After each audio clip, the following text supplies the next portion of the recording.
Welcome back. It's now 5:30. Unfortunately, Indianapolis appears headed for a record number of homicides this year. And one of the Colts' efforts this season is improving relations between police and the community. In fact, the players and the officers in uniform, they joined together today to promote peace with the next generation. Our Rich Nye is here tonight to tell us more about a special event at Eagle Creek Park. Rich. On the banks of Eagle Creek Reservoir sits the Peace Learning Center. Solving problems without violence was the topic for today's Peace Talk in the park. A peaceful setting for conversations about peace. There's a hope and a future inside of you. Find the positive in every situation and focus on that. The Colts, cops, and kids visited the Peace Learning Center at Eagle Creek Park.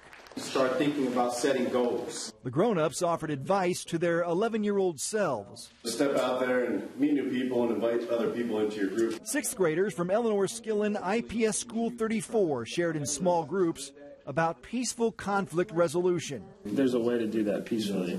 It's not always the easiest way. It's definitely not the normal way. I think a lot of times it's easier to hit somebody or yell at somebody or say something than it is to, like, can we not just talk about this? We learned about peace and how to bring people in and don't leave people out. A lot of times as adults, we haven't been taught proper conflict resolution skills. That's why there's police and that's why there's 911, because a lot of times you haven't been taught that. So what you do most is what you do best. And if you've been taught to resolve your conflict with these or with a gun or with a knife, then that's what you're going to resort to. Peaceful resolution could actually help a lot. Like, it can even help, well, it helps you a lot, because if you do a conflict then it turns out really bad and a lot of bad things happen, and peaceful, it turns out good. The hope is these kids will help turn Indianapolis toward good. They're the ones who are going to drive it for the future.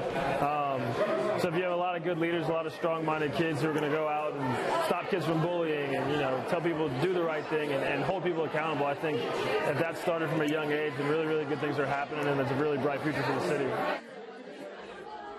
Indianapolis stands at 146 homicides for 2017.